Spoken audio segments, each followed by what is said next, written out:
오늘 말씀의 주제는 하나님의 뜻입니다. 너희는 이 세대를 본받지 말고 오직 마음을 새롭게 함으로 변화를 받아 하나님의 선하시고 기뻐하시고 온전하신 뜻이 무엇인지 분별하도록 하라 그랬습니다. 우리가 왜 이 세대를 본받지 말아야 하냐, 그리고 이 세대는 무엇이냐, 마음을 새롭게 한다는 건 무엇이냐, 앞에 다 봤습니다. 그러면 뒤에 오늘은 뒷부분인데요, 하나님의 뜻과 다 상관이 있는 것들이죠. 지난 몇 시간을 들었기 때문에 그냥 거두절미하고 말씀드리겠습니다.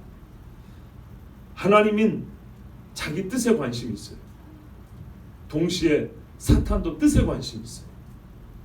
다르게 바꾸면 앞에 거는 마음에 관심이 있어요.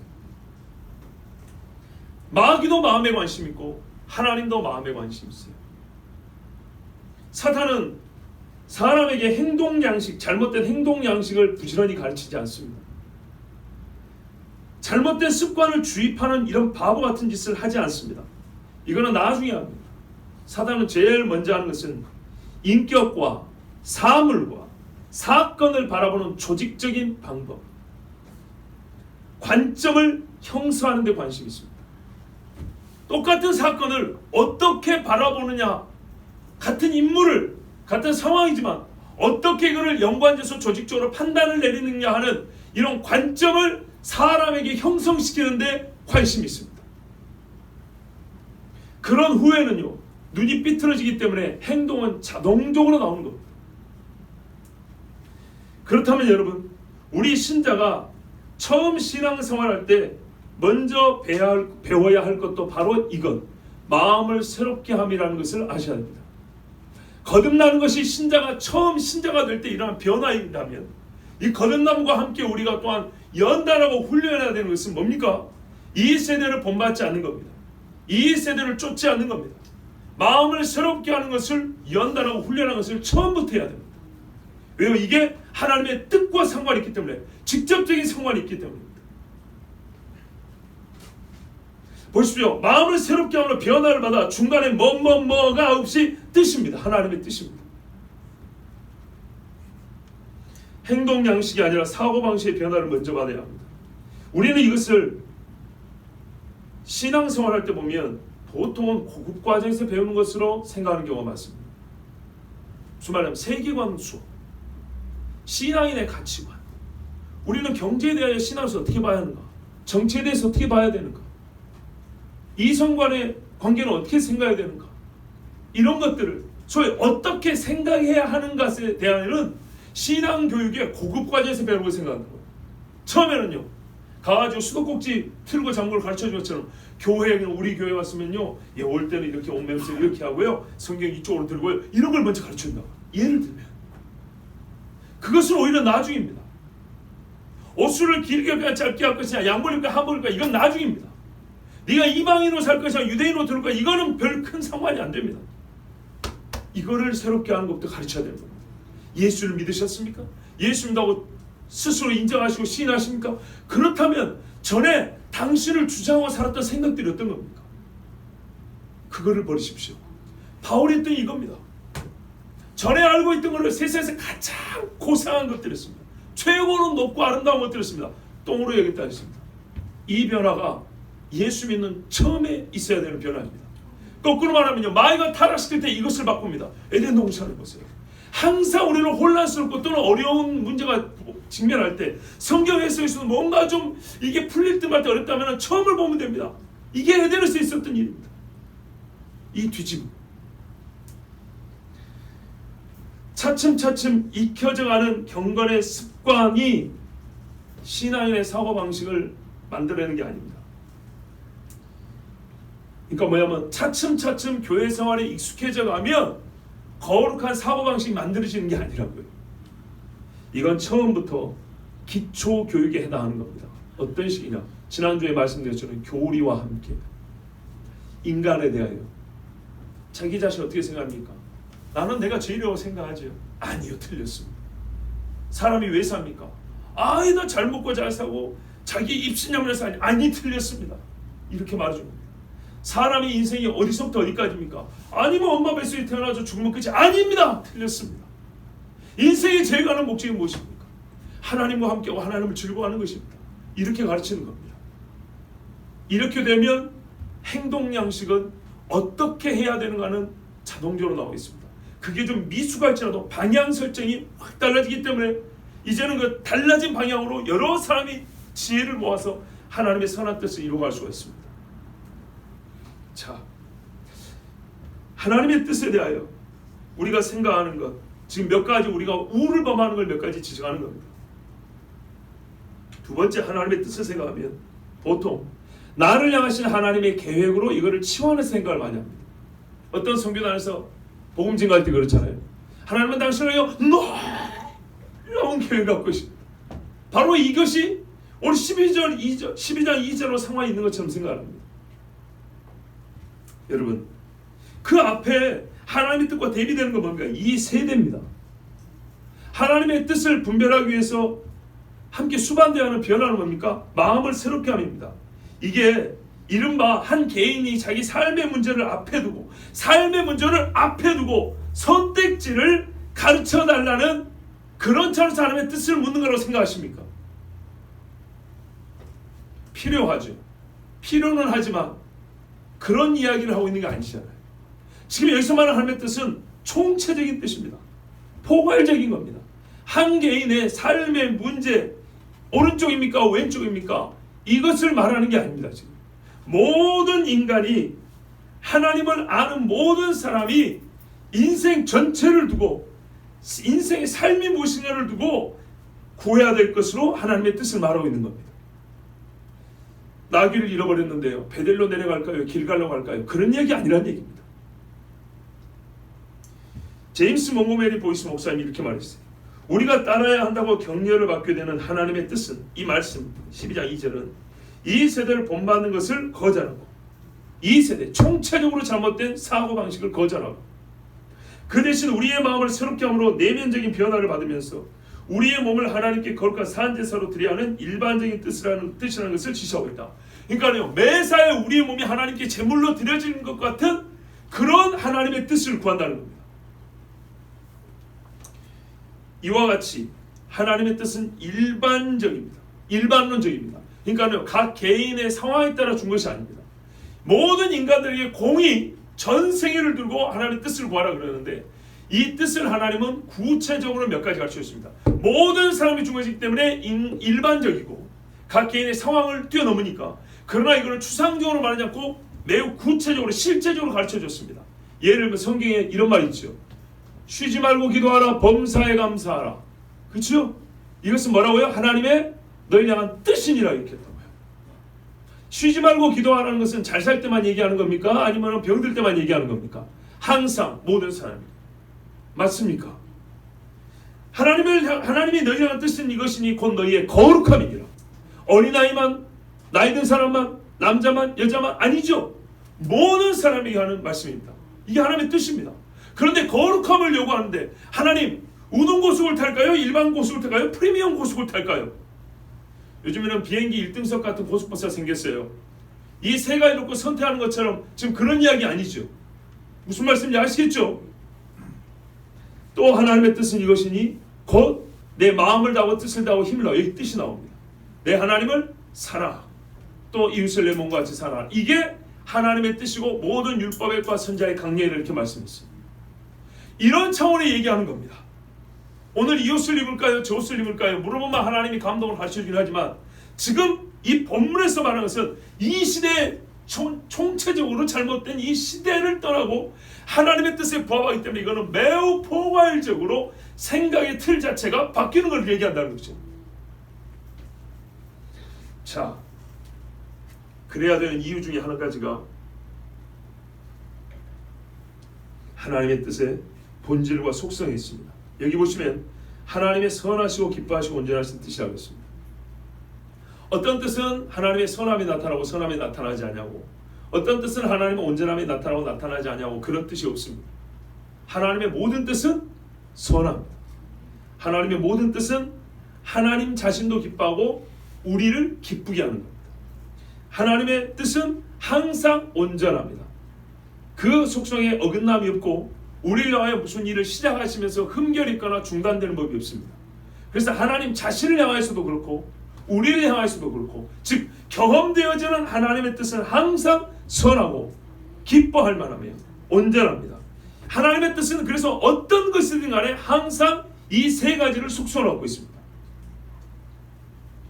그렇기 때문에 우리가 어떤 현안만을 가지고 하나님의 뜻을 구한다는 것은 매우 지엽적이라는 얘기입니다. 하나님의 뜻 가운데는 온 세상을 창조하고 심판하는 것도 들어있습니다. 어떤 나라를 흥하고 어떤 나라는 망하는 것도 들어있습니다. 그렇게 보면 나는 그 나라에 속한 한 사람일 수 있고 우리는 이 땅에 속한 한 사람입니다. 그렇기 때문에 개인을 위한 것도 있지만 하나님은 전체를 생각하실 때는 하나님의 그 기뻐하신 뜻을 생각할 때는 때로는 우리 인간이 하나님께 구하는 것을 주님은 들어주지 않을 수도 있는 겁니다.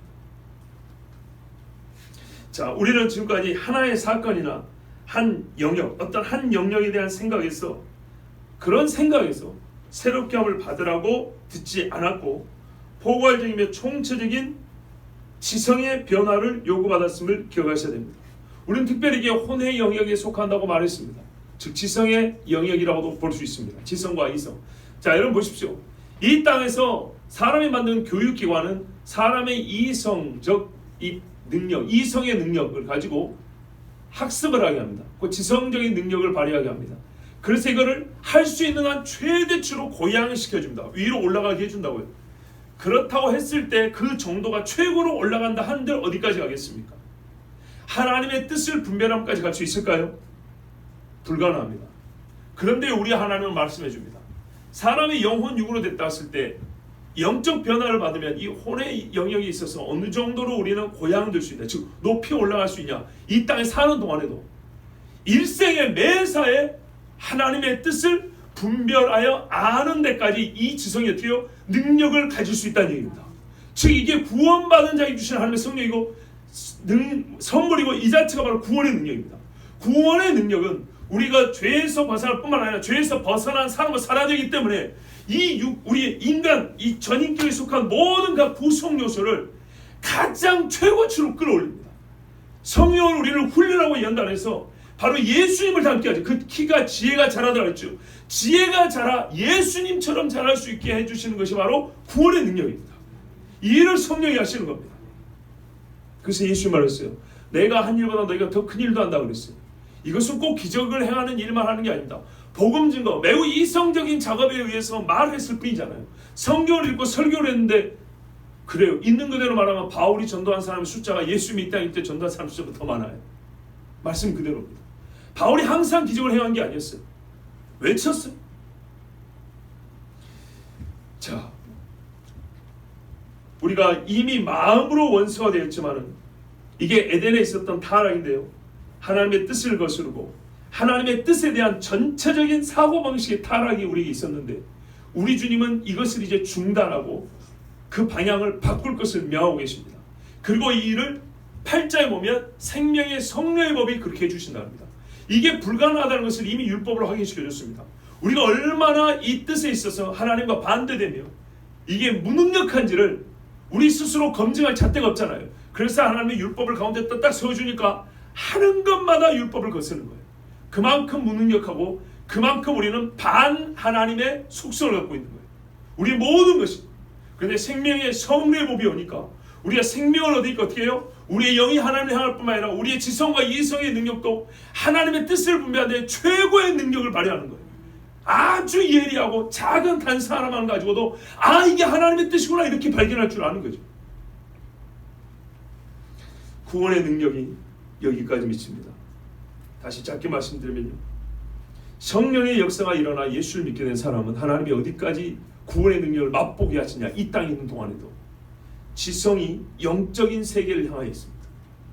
예, 지적인 영역에서 멈추지 않고 우리의 지성이 영적인 영역을 향하여 있고 하나님의 뜻을 분별함과 증명함에 이르기까지 여기까지 구원의 능력은 우리를 뭡니까? 자라게 해주십니다. 하나님의 선하시고 이제 구체적으로 한번 보도록 하겠습니다. 사람의 본성은요 하나님을 악하다 판단됩니다. 악하다고 생각합니다. 아니 무슨 생각이라고 할 필요 없어요. 사고의 과정이 필요 없습니다. 그냥 느낌 자체 직관적으로 하나님은 악하다고 우리는 말하고 있는 셈입니다. 나는 직접 하나님은 악하다고 말한 적이 없는데요. 그래서 제가 이걸 굳이 언어로 표현하지 않아도 직관적으로 그렇게 말한다고 했습니다. 여러분, 이 마귀가 하와에게, 여자에게 했던 말을 보세요. 하나님이 여기 있는 모든 것을 먹지 말라고 하더냐? 죽는다 하니까 안 죽는다 그랬죠. 속 내용 뭐라고? 하나님 거짓말했다는 얘기였습니다. 안 죽는데 죽는다고 거짓말했다. 그러니까 뭐 하자고요? 하나님의 거짓을 드러내보자. 하나님의 악함을, 그 선함으로 위선하고 위선적인 그 하나님을 카메라 벗겨보자. 하와는요 매우 합당하고 뭐랄까요, 정당한 논리를 가지고 선악과를 따먹는 겁니다. 나름대로.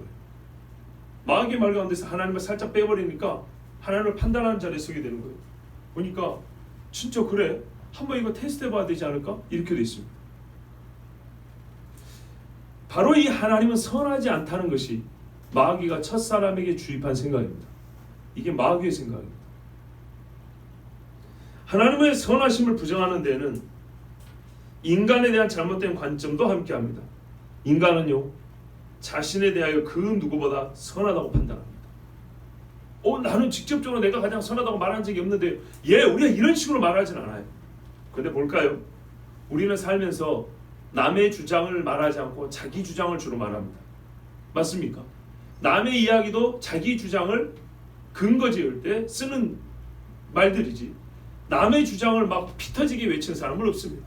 다 자기 주장, 자기 생각을 말합니다. 그러면 여기서 여러분, 그 속사람을 드러내보면 자기 주장이란 말은 뭡니까? 자기가 옳다라는 것을 언어로 표현한 거 아닙니까? 그렇지요. 우리의 모든 행위는, 인간의 행위는 최소한 지금 내가 하는 이 행동은 적어도 악하지 않다라는 표시가 아니냐 이 말이죠. 누가 교회를 갑니다. 교회 가지 마라 합니다. 나는 교회 갈테야. 나는 갈테야. 교회가 무슨 말이죠? 나는 교회를 가는 게 옳다고 생각해. 지금 내가 교회를 가는 나의 행동은 옳아라는 말 아니겠습니까? 상대편은요, 나는 네가 교회 가는 걸 말리는 게 옳다고 생각해. 그게 선하다고 믿어. 그런 말 아니겠습니까? 강조점의 점이 어디서 찍히느냐, 또는 그 크기, 강함이 어느 정도냐에 따라 다를 수 있지만 분명한 사실은 그거 아니겠습니까? 자기 주장이라 내용을 보면 자기 옳음의 언어적 표현입니다. 우리가 하고 있는 행위는 자기가 적어도 옳다라는 자기 신입니다. 제가 있어 설교하고 있는 것은 최소한 어떤 확신이 있는 거죠. 이 시간에 하나님의 말씀 전하는 것은 옳다라는 겁니다. 그렇지 않으면 해서는 안 되고 여러분도 이 자리에 앉아있으면 안 되겠죠. 저도 여러분 듣는 이 시간은 뭡니까? 아무리 이것저것을 다 따져보고 계산해봐도 어쨌든 1점이라도 더 뭐가 더 옳다는 거죠? 내가 이 시간에 하나님의 말씀을 듣기 위하여 앉는 것이 단 1점이라도 더 점수를 줄 수 있다, 더 옳다라는 뜻 아니겠습니까?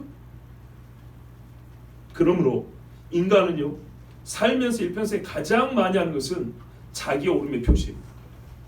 자기가 선하다고 주장하는 겁니다. 문제는 자기가 선하다고 믿는 것이 대부분인데 이것이 하나님의 선하심과 일치하느냐의 문제입니다. 그러므로 내가 원하는 것과 하나님이 다른 행동을 요구할 때, 그 요구를 내가 받을 때 인간은 순간적으로 부담함을 느낍니다. 이거를 좋게 표현하면 부담이라는 겁니다.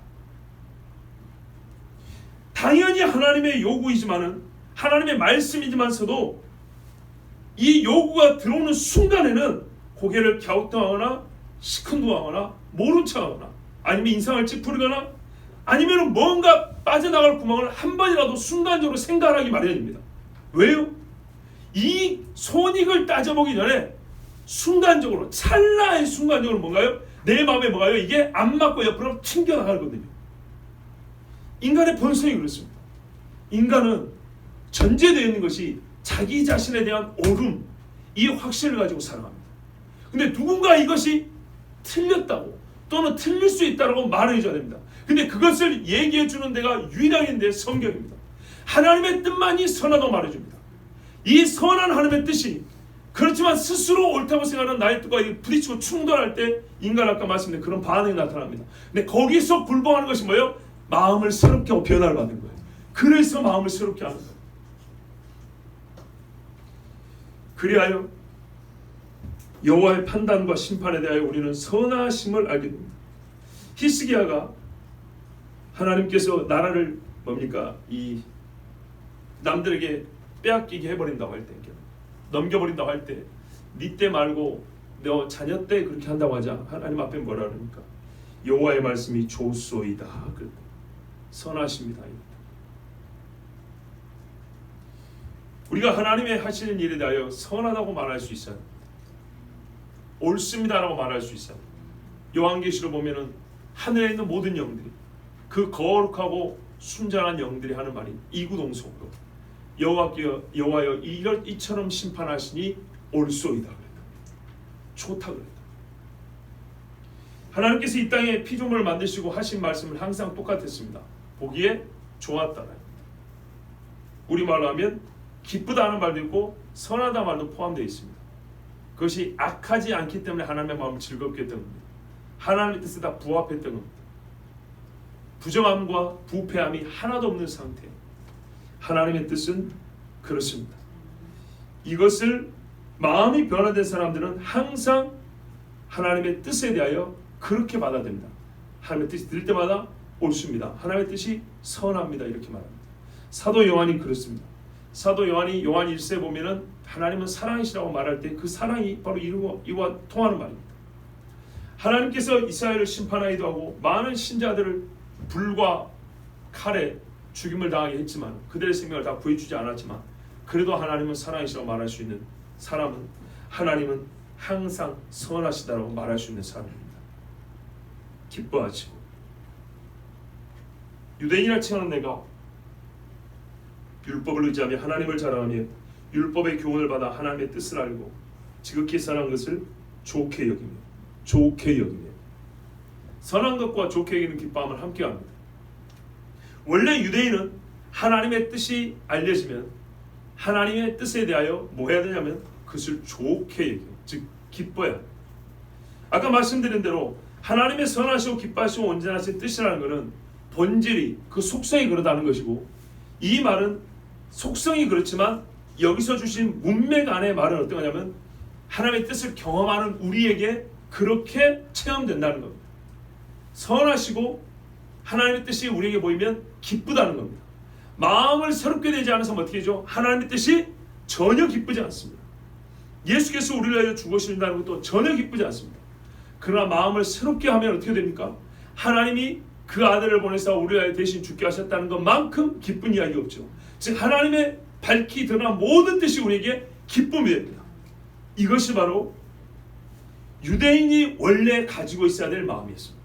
그러나 그들은 율법을 가지고도 마음을 새롭게 받지 못했기 때문에 하나님의 뜻을 알지만서도 전혀 기뻐하지 않았습니다.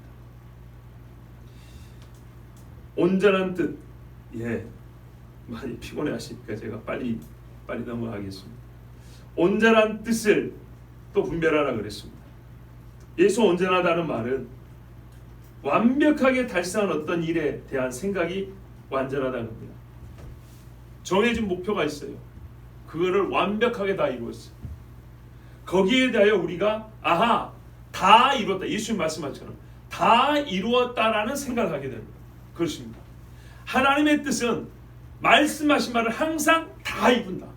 이만큼의 흠결이나 부족분이 없이 하나님의 뜻은 항상 100% 완전하게 다 성취된다.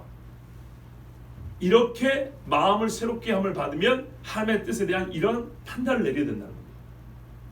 하나님이 좀 능력이 부족하고 중간에 생각이 바뀌어서 하나님의 뜻이 가다가 멈췄는가 보다. 이런 경우는 없습니다. 하나님의 뜻은 반드시 이룬다. 그 아들 예수께서 십자가에서 하신 말씀이 바로 이것입니다. 요한계시 10장에 보면 선지자를 통하여 하신 복음이 이루어지는 날이 이날이다. 이렇게 말씀하고 계십니다. 자, 여러분 로마서 8장 29절을 보면 육신을 쫓았고 영을 쫓아 행하는 그 영을 쫓아 행하는 우리에게 율법의 요구를 이루어지게 하려 하십니다.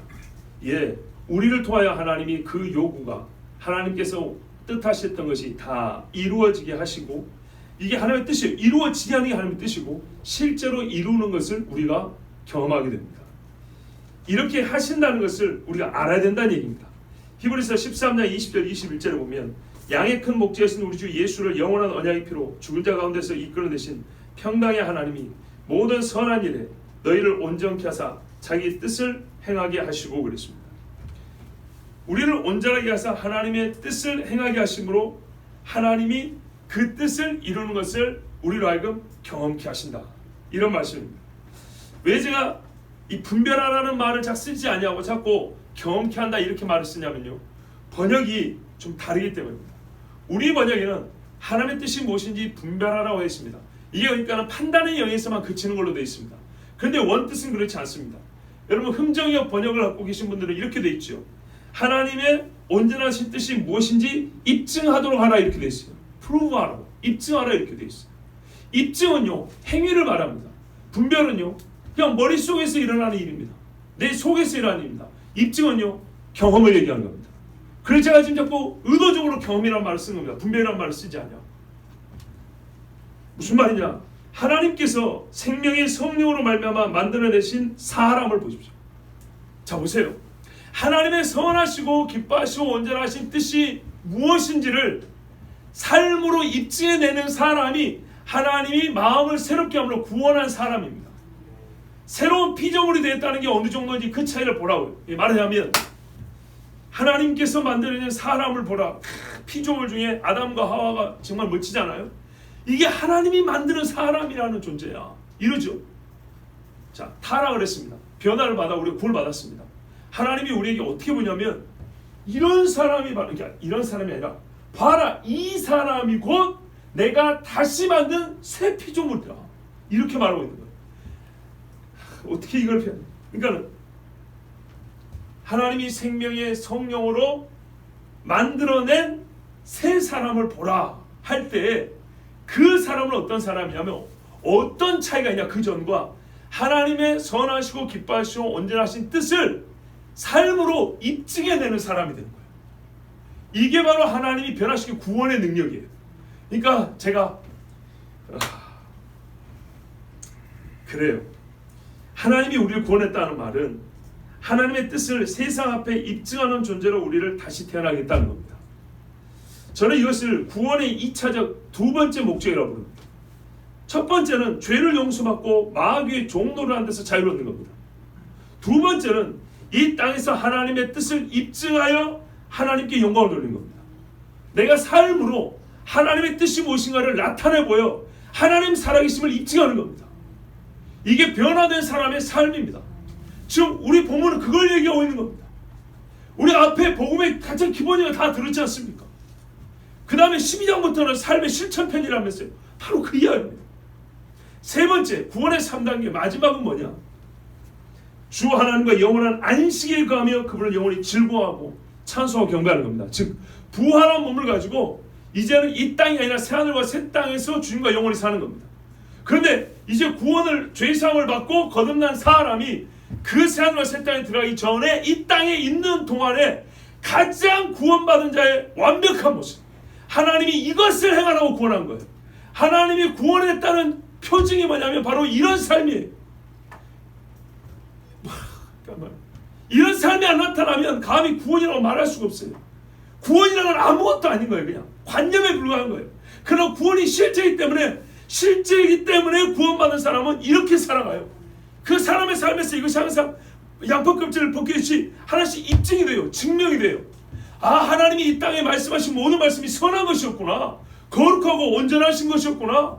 우리를 기쁘게 하는 것들이었구나. 이것들이 바로 마음을 새롭게 한 사람이 본인이 경험하는 것이고 그 경험을 통해서 자기가 이거 순서가 이래요. 자기가 경험하면서 하나님의 말씀을 자기 스스로 자기 안에 입증을 하는 거예요. 그리고 밖으로도 입증을 하는 거예요. 자, 이게 좀 여러분 좀 어려울 수 있는데요. 이게 무슨 말씀이냐면 주여, 우리는 보통 누가 하나님의 뜻을 먼저 말해주기를 바래요. 우리가 어떤 판단 내는까지 순서를 한번 봐보세요. 누군가가, 물론 저도 그럴 때가 있지만 다 그렇죠. 누군가가 먼저 나에게 하나님의 뜻을 말해주기를 바래요. 그 다음에 내가 그 뜻을 수용할 거냐 말 거냐, 따를 것이냐 말 것이냐를 결정하고요. 그 다음에 그거를 실제로 행하거나 행하지 않고, 그 다음에 이랬더니 이러더라. 저랬더니 저러더라고 고백하는 과정이에요. 보통 이런 순서로 살아가거나 이렇기를 원해요. 제일 먼저 뭐라고요? 누군가 하나님의 뜻을 그래도 좀 말해주기를 바래요. 그렇죠? 근데 오늘 본문이 말하는 건 뭐냐면 그런 순서가 아니에요. 이런 순서가 필요할 때가 있는데요. 이 순서는 봐보세요. 어떤 지역적인 문제, 삶의 현안을 말할 때 쓰는 순서예요. 나귀를 잃어버렸어요. 하나님, 나귀를 찾으러 갈까요 말까요? 누군가 좀 가르쳐 줬으면. 그렇죠. 근데 우리는 이런 작은 문제를 갖고 지금 얘기하는 게 아니라 그랬어요. 이 세계를 향한 하나님의 총체적인 뜻, 큰 뜻을 지금 얘기한다고 그랬어요. 그래서 그 뜻 전체를 지금 우리가 얘기할 때 선한 뜻이라고, 기뻐하신 뜻이라고, 온전한 뜻이라고 얘기한다고 그랬어요. 물론 이게 개인의 현안에서도 그렇게 똑같은 속성이 나타나지만 우리는 지금 그것을 주제로 말하는 게 아니고 이 모든 피조물을 향한 하나님의 뜻을 얘기하고 있는 겁니다. 그 전체적인 뜻을 마음을 새롭게 한 사람만이 알 수가 있고 그것을 살아낼 수가 있어요. 자, 성경은 뭐라고 말하냐면요, 먼저 행하라고 말한다 이 말입니다. 제가 지금 여러분이 전하는 거는 이 말씀에 입증하라, 하나님의 온전한 뜻이 무엇인지 입증하라 이 말은 무슨 말이냐면 먼저 행하라, 그리하면 보게 될 것이다. 그러면 알게 될 것이다. 그리고 어떻게 된다고요? 그 다음에는, 그러니까 보세요. 먼저 행하면 그 다음에 보게 되고 그 현상을 보게 될 것이고 그 결과를 보게 될 거고 그때 되면 네가 하나님의 뜻을 분별하리라. 이게 본문의 순서입니다. 본문이 말하는 순서입니다. 그러니까는 본문은요, 자 다시요, 분별하라는 게 아니라 입증하라는 것은 행위를 얘기합니다. 그러니까는 행위를 먼저 요구하는 겁니다. 하나님의 뜻을 행위로 먼저 하면 그 다음에 하나님의 뜻을 우리가 경험하게 돼요. 그리고 그 뜻을 이제 어떻게 해요? 분별이 그때 나타나는 거예요. 예를 들어볼까요? 나만 장군이 어떻게 했습니까? 나만 장군이 다 이해했습니까? 그 말 뜻을 정말 기쁨으로 수용했습니까? 분별했습니까? 아니죠. 나만 장군은 진짜 억지로 떠밀리듯이 할 수 없이 어떻게 됐어요? 요단강에 들어갔어요. 행하라입니다. 행했더니 뭐가 나타났죠? 깨끗해진 피부를 봤어요. 깨끗해진 피부를 보니까 어떻게 했어요? 아, 이렇게 고치는 게 하나님의 뜻이었구나. 최고로 멋지네. 진짜 기가 막히네. 선하신 뜻을 알 수가 있죠. 우리 생활은 이렇게 난다 이 말입니다. 이게 바로 변화입니다. 자 보세요. 예수 믿기로 결정하고 예수를 믿어지는 순간부터 66권이 다 이해가 됩니까? 다 막 분별이 되고 막 다 깨달아집니까? 아니죠. 어떤 것은 몰라요. 부모가 자식을 가르쳐 그냥 따라 그러죠. 예, 하나님이 먼저 우리에게 요구하면 우리는 바보로 만든 건 아니지만 행하라를 얘기하는 겁니다. 네가 행위로 먼저 입증하라는 얘기입니다. 여러분, 엘리야가, 제가 이거를 논리로 말하기 좀 복잡하니까 신뢰를 들게 성경에서 엘리야가 3년 6개월 비가 안 내리는데 사르밧 과부한테 갔습니다. 그죠? 이 과부가 밀가루 조금하고 기름 조금하고 딱 떡 하나 만들어 먹고 죽으려고 하는 거예요. 진짜 절체절명의 순간이에요. 하필 그 타임에 가가지고 뭐라 그랬어요? 나를 위하여 떡을 가지고 오라 그랬어요. 만들어서. 이게 뭔 소리입니까 도대체? 그죠? 어떻게 했어요? 내가 하나님의 사람인 걸 믿고 하나님이 나를 사용하여 너에게 명하신 것을 안다. 네가 그렇게 마음이 하나님을 따르는 사람이 하나님의 사람이라면 과부야. 그렇다면 뭐라고요? 입증하라입니다. 그런데 어떻게 됐어요? 떡을 만들어냈고 내가 죽을지라도 선지자 당신이 주겠다고 줬어요. 그럴 때 어떻게 했죠? 이게 기름과 가루가 마르지 않았어요. 그 다음에 깨닫죠. 아하, 이게 하나님의 뜻이었구나. 맞습니까? 자, 이것을 본 주변 사람들이 어떻게 될까요? 주변 사람들에게 이 여자는 뭘 입증하게 되죠? 가장 최악의 순간에 최악의 명령이라 할지라도 하나님의 뜻은 어쩐다고요? 선하다. 하나님은 우리를 기쁘게 하는 명령을 해야 된다. 하나님의 뜻은 항상 그가 말씀하신 말을 끝까지 이루신다. 나를 높이는 자를 내가 높여준다 그랬고 나를 사랑하는 자를 내가 보호하고 지켜준다 했다. 그죠? 내가 의인의 자식의 평생에 빌어먹는 걸 본 적이 없다 그랬는데 이 말씀이 어떻게 해요? 맞다. 그 뜻이 하나님의 말씀은 그 뜻이 이루어졌다는 어떻게 해요? 이 여인의 그 떡 한 나이가 입증을 하고 자기 자신의 확증을 놓고 이웃에도 입증합니다. 맞습니까? 바로 그 말이에요. 그 말. 이것을 현안을 하나씩 놓고 막 이렇게 해서 하나님 이때는 이래야 됩니까? 저때 이게 아니고요.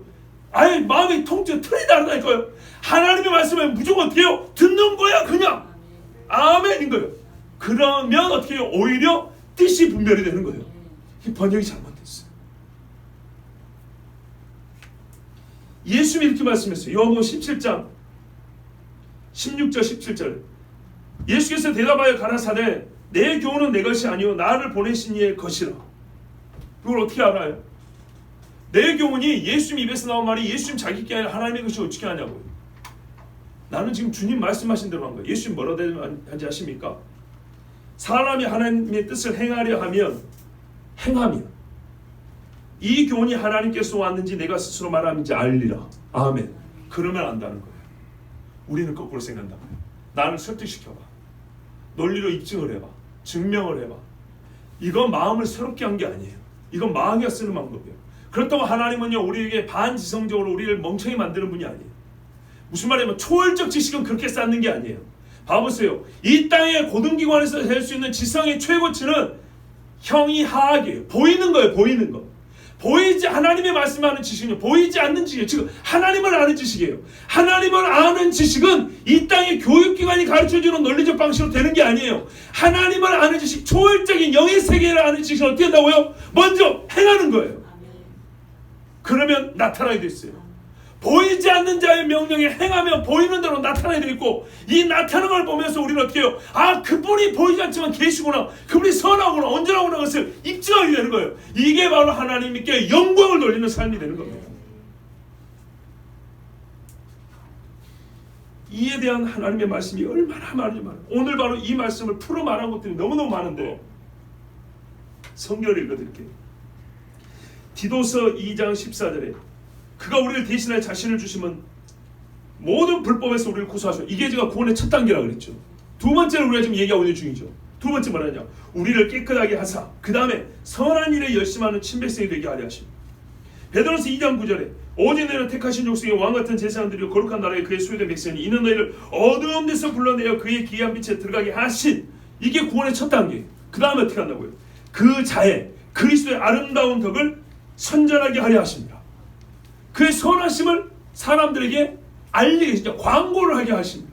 어떻게 해요? 바로 이 말씀입니다. 너희가 입증하라입니다. 이같이 너희 빛을 사람 앞에 비추게 하여 저희로 너희 착한 행실을 보고 하늘에 계신 너희 아버지께 영광을 돌리게 하라. 또 에베소서의 말씀이죠. 2장에 보면 좀 긴데요. 그는 허물과 죄로 죽었던 너희를 살리셨도다. 이게 구원의 1단계죠. 그러면 좀 밑에 하면 어떻게 되냐? 우리 육체의 욕심을 따라 지내며 육체와 마음에 원하는 것을 하여. 이게 이전에 구원받기 전에 우리의 모습입니다. 자, 그래서 구원 어떻게 했어요? 긍휼이 풍성하신 하나님이 우리를 사랑하신 그 큰 사랑을 인하여 허물로 죽은 우리를 그리스도와 함께 살리셨고 너희는 은혜로 구원을 받은 것이라. 그 다음에요 7절 보면 이는 그리스도 예수 안에서 우리에게 자비하심으로써 그 은혜의 지극히 풍성을 오는 여러 세대에 나타내려 하심이라. 마지막 단계는요 오히려 거꾸로 6절에 있어요. 또 함께 일으키사 그리스도 예수 안에서 함께 하늘에 앉히신. 이게 마지막이에요. 구원의 전 단계가 이 세 가지가 다 나와 있어요. 그 밑에 보면은 2장 10절에도 이렇게 돼 있죠.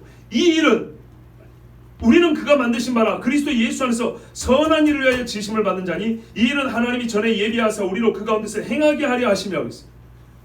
보통 보면 어떻게 되냐면 하나님 우리에게 깊은 생각을 할 수 있는 능력도 주시고 그렇게 하라고 말씀하시지만은 희한하게 보세요. 희한하게 우리 마음이, 우리 말씀이 마음을 새롭게 함으로 변화를 받아 그 다음에 하나님의 뜻을 입증하라 이렇게 행위를 말하는 것처럼 너희가 구원을 받았으니 이렇게 살아야 한다.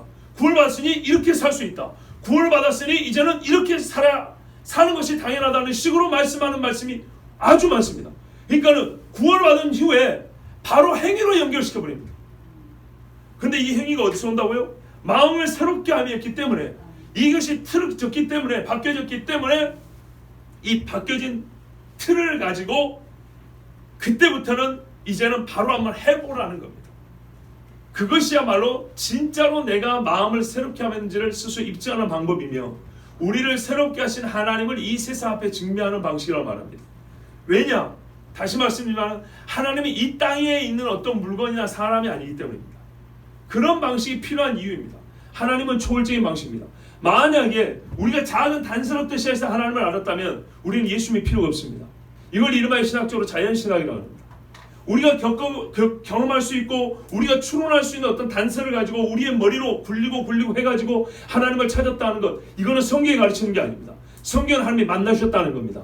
바로 이 패턴입니다.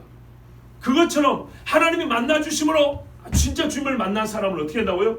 그 순간부터 만난 하나님과 이 세상을 이해하지 못해요. 바울을 보세요. 이 세상 이해를 못해요. 그냥 하나님의 선한 뜻을 알고 이새가 말하는 대로 아라비아로 와서 전하는 겁니다. 이방에서 전하는 겁니다. 그러는 중에 어떻게 해요? 감추었던 하나님의 뜻이 오히려 나타나는 겁니다. 그 뜻을 다 나타내 안 다음에 행한 것이 아니라 행함으로 나타나는 것입니다. 꼭 이것을 기억하십시오. 그런데 이렇게 하나님의 뜻을 우리가 입증하는 경우, 이 말씀을 이루는 우리의 삶의 모습을 보면 대개는 우리가 처한 환경은 보통 고난 중일 때가 많습니다.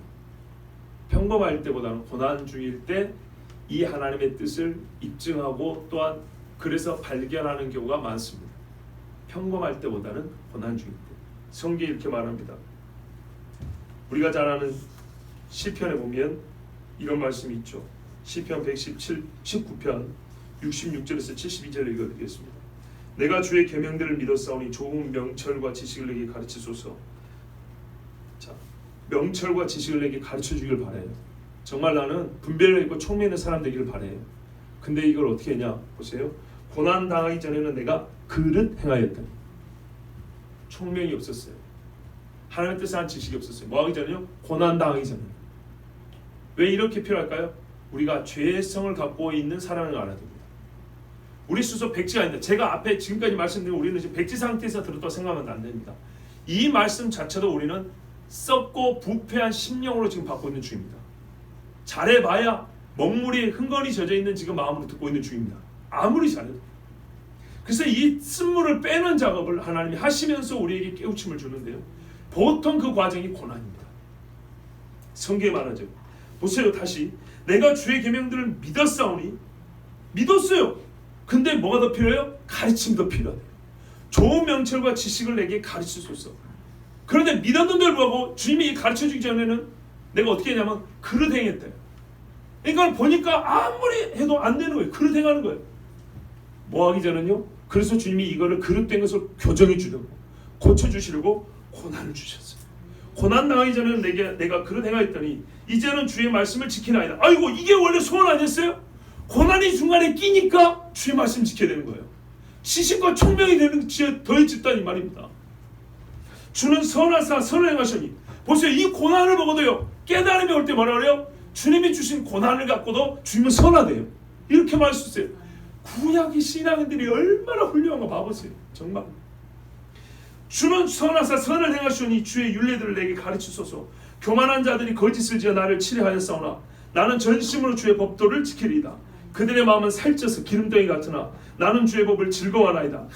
고난당한 것이 내게 유익이라. 이로 말미암아 내가 주의 율례들을 배우게 되었나이다. 주의 입의 법이 내게는 천천 금은보다 좋으니이다. 기쁩니다. 아까 선함이 됐더니 기쁨이 가득하죠. 뭘 경험하니까요? 고난 중에 내가 말씀을 붙들어 봐봤어요. 그때서 알았어요. 이게 나를 괴롭히려고 준 게 아니라는 걸 그때서 알았어요. 정말 하나님의 나를 향한 가장 선한 뜻이라고 이때 알았어요. 왜 이게 아니었으면 내가 아무리 용을 써도 진짜 하나님의 뜻을 알 수가 없어요. 이 땅에서 하나님의 뜻이 실제라는 걸, 그냥 추상적인 말이 아니라 진짜라는 걸 내가 알 수가 없었고 나를 둘러싼 원수들에게 입증할 방법이 없었어요. 근데 고난을 겪으니까 이게 입증이 되는 거예요. 히브리서 12장 5절 10절 한번 들어보십시오. 또 아들들에게 권하는 것 같이 너에게 권면하신 말씀도 잊었도다. 이럴수되 내 아들아 주의 징계하심을 경히 여기지 말며 그에게 꾸지람을 받을 때 낙심하지 말라. 보통 이런 마음이 들어요. 주께서 그 사랑하시는 자를 징계하시고 그가 받아들이시는 아들마다 채찍질 하심이라 하였으니. 자, 채찍질, 징계. 여러분 이게 딱 몸에 부딪히는 순간 좋습니까? 아니죠. 안 좋죠. 안 좋은데 어떻게 맞고 나면 좋은 거예요. 뭐라니까? 이게 나를 향한 하나님의 선한 뜻이라는 걸 아니까. 맞고 나면 알거든요. 말씀이 말합니다.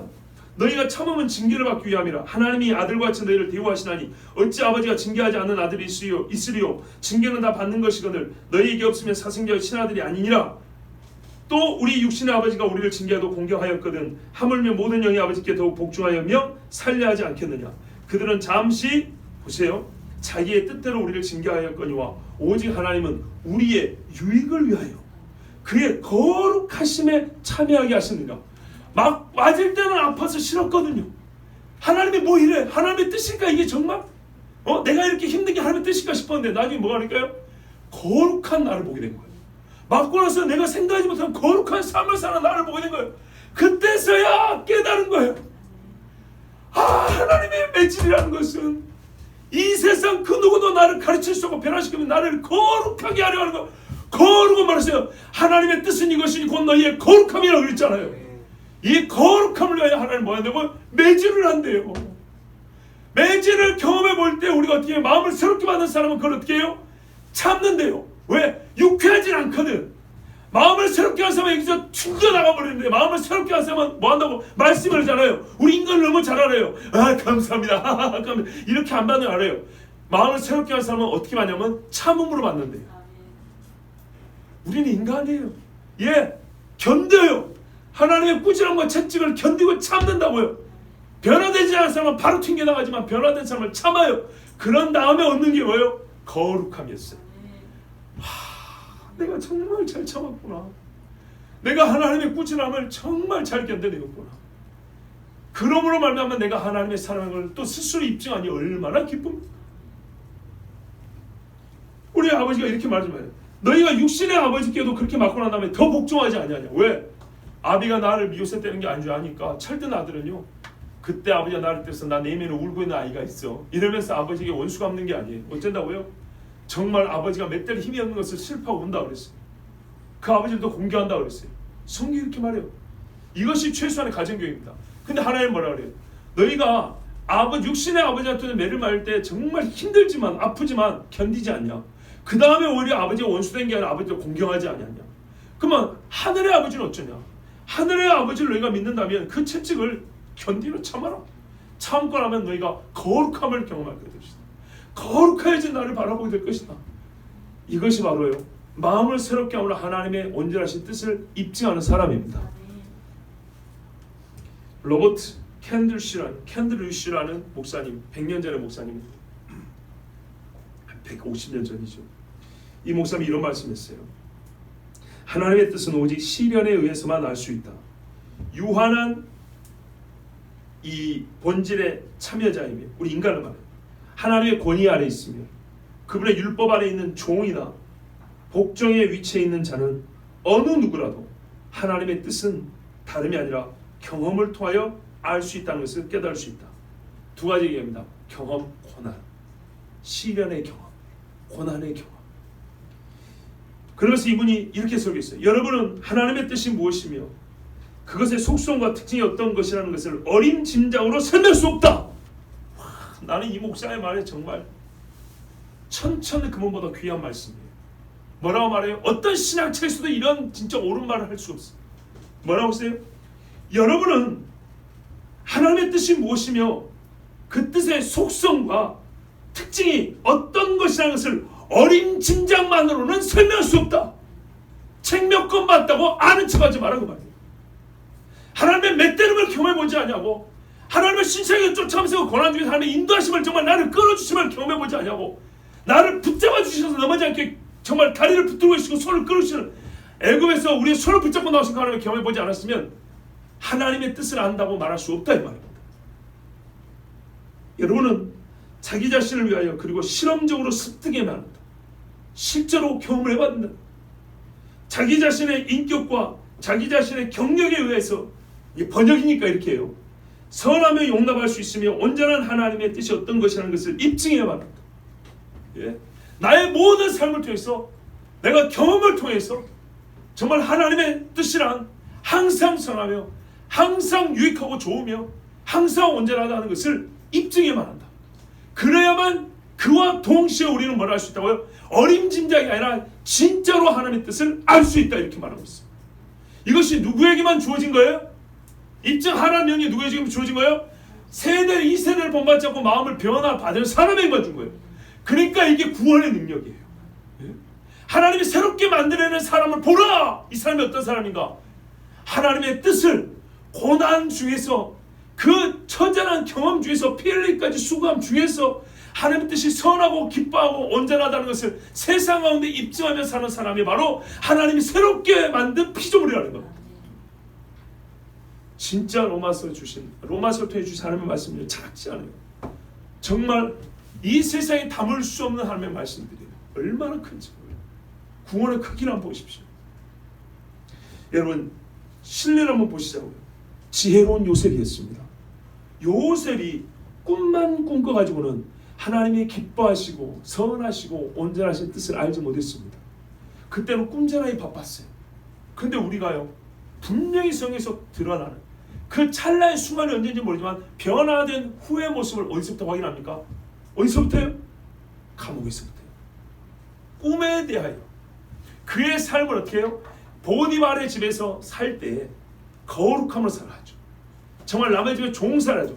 진짜 왕자로 살았던 사람이 이 애굽 땅에서 언어도 안 통하는 집 와서 얼마나 힘들었겠습니까? 종사로 살아가죠. 그 고난의 경험 중에 뭘 배워요? 몰라요. 나는 그 속에 안 들어갔으니까. 그런데 뭘 배웠는지를 어떻게 하냐? 그걸 어디서 드러냈는가 보니까 감옥에서 드러냈어요. 자기가 뭘 배웠는지. 애굽의 그 보디발의 부인을 욕심내지 않냐고. 거기서 나타났지만 확실한 것은 옥중에서 나타났어요. 이 꿈은 하나님께서 주신 것이고 하나님이 해석할 수 있습니다. 주신 분이 그분이니까 해석할 수 있습니다. 완전히 달라졌죠. 보세요. 나중에 그래서 하나님 주신 이 꿈, 이 귀한 보물을 형제들에게 버림받을 때, 애굽에서 종살이할 때, 감옥에 억울하게 갇혀 있을 때, 이때 그는요 하나님이 요셉을 통해 갖고 계신 선하시고 기뻐하신 뜻을 그가 고난 중에 입증해냈어요. 그가 넘어지지 아니함으로 하나님이 어떤 분인지를 입증해냈어요. 그리고 자기가 마음을 새롭게 함으로 변화를 받은 사람의 것을 천하에 나타내게 되었어요. 멋지지 않습니까? 이게 하나님 말씀이에요. 누가 요셉에게 야곱 아버지가 다 설명해 줬습니까? 아들아 나도 옛날에 베델에서 하나님 봤단다. 나도 꿈꿨지 하면서 그거 막 일일이 다 풀어줬습니까? 요셉에게? 그렇다고 요셉이 다 알았을까요? 그렇다고 요셉이 멋진 진짜 총리가 되어도 남을 만한 사람, 자기 형제들 다 먹여 살리고 애굽에서 출애굽하여 가나안에 들어갈 준비를 시킬 수 있는 그런 위대한 신앙으로 설 수 있었을까요? 야곱의 세처를 몇 마디 가르쳐서 그게 아닙니다. 하나님이 직접 그를 광야를 걷게 하게 하셨습니다. 그것이 요셉을 요셉답게 만든 것이었습니다. 아담과 하와의 완전한 하나님 닮음, 그들에게 주어진 완벽한 환경은 그들이 하나님의 말씀, 곧 뜻에 대한 온전한 순종으로 그 가치와 복됨이 경험되어져야만 했었던 겁니다. 아시겠죠? 그들이 계속 하나님 말씀 안에 거하며 살면서 하나님이 얼마나 큰 복을 주었는지를 그것을 자기들이 가만히 있어서만 이게 확인되는 게 아니에요. 삶은 살수록 경험되게 돼 있던 거예요. 무슨 말인지 이해되시죠? 예? 우리가 뭔 지식을 쌓잖아요. 가만히 있으면 뭐 달라진 게 있습니까? 그 지식을 활용하면 활용할수록 그 가치가 빛나는 것처럼 하나님의 형상으로 만들어져서 가만히 서 있는 게 아니에요. 하나님의 형상으로 만들어져 가지고 땅을 경작하고 생육하고 번성하고 다스리면서 생물들의 이름을 지으면서 이런 어떻게 해요? 행위가 있으면서 하나님의 말씀 복종이 있을 때야 그 복됨의 가치가 경험되어지면서 하나님이란 과연 어떤 분인가? 또한 하나님과 나의 관계는 어떤 거냐? 하나님 형상이나 나는 어떤 존재가 바로 입증이 되는 거였어요. 그런데요, 그 행위를 반대로 해버리니까 뭐가 입증됐죠? 피조물이란 얼마나 연약한가, 얼마나 악한가, 우리는 하나님을 얼마나 거스르는가, 이것이 입증되고 말았어요. 주님께서 이걸 주시는 겁니다. 새로워진 피조물 어떻게 되죠? 이제 더 훨씬 악한 세상입니다. 아담과 하와는 최상의 조건이었지만 하나님의 구원의 능력은 얼마나 크냐면요, 최악의 조건이지만 하나님의 말씀을 순종하여 살면서 하나님을 얼마나 선하신가 경험하면 할수, 하나님의 뜻을 얼마나 우리를 기쁘게 하는 건가 순종하면 할수, 하나님의 말씀하는 건 얼마나 완벽하게 이루어지는가, 내가 고난 중에 견디고 참아내면서 이것이 입증이 되는 겁니다. 그러면서 우리의 믿음은 더욱 강해지고 주님 나라에 가까워지는 겁니다. 그 경주의 꼬린지점과 가까워지는 겁니다. 얼마나 감사합니까? 바로 이것이 우리 주님이 주신 구원이고 구원의 능력이고, 오늘 로마서 12장 2절이 말씀하는 너희가 이 세대를 본받지 말고 마음을 새롭게 하므로 변화를 받아 하나님의 선하시고 기뻐하시고 온전하신 뜻이 무엇인지 분별하라가 아니라 입증하라의 말씀이 뜻입니다. 여러분, 마지막으로 이 결론을 예수님을 통해서 우리가 배우면서 마치도록 하겠습니다. 히브리서 5장 7절 9절은 육체로 오신 하나님의 아들, 정말 본인이 하나님의 아들을 입증했어야만 되고 자기 안에 나타난 하나님의 뜻을 세상 가운데 보여야만 했던 그분이 오늘 이 말씀처럼 정말 그 마음이 완전히 처음부터, 우리는 새롭게 되면 처음부터 새롭게 된 상태로 있다는 것입니다. 한 번도 타락하지 않고 우리가 변화되었고 그리스도 예수를 닮는다 그러잖아요. 우리가 닮아야 될 표상이 그분이 어떤 마음으로 어떤 뜻을 입증하며 살았는가, 성경이 이렇게 말하고 있습니다.